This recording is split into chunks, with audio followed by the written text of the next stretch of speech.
Hold up. Abdul Rahman Ibrahima Sori's life reads like a sweeping historical drama, beginning with his birth into West African royalty in the mid-18th century. He was the son of Ibrahima Sori, a powerful ruler of the Futa Jallon region in present-day Guinea. As a prince, he was raised among the Fulbe elite. He spoke at least 5 languages, was trained in statesmanship, Islamic scholarship, and military leadership from a young age. His early years were marked by political responsibilities, and he eventually served as a commanding officer in his father's army. During one of his military campaigns, he was ambushed by enemy forces and captured, a turning point that would wrench him far from the world he once knew. At that time, he was married and had a son. After his capture, he was sold into the trade.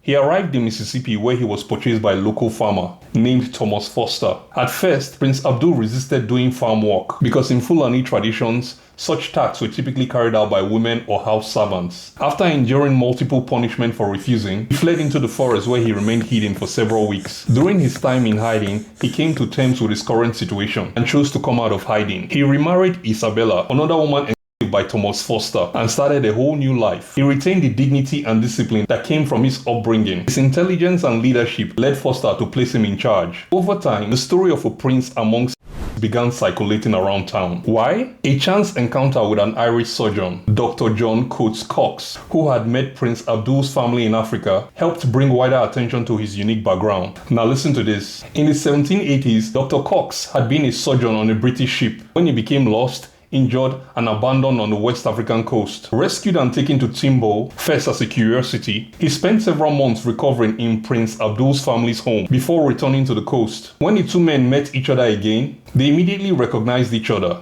Dr. Cox offered Foster $1,000 to free Prince Abdul and even secured the governor of Mississippi's support. But Foster refused, believing him to be too valuable to his plan.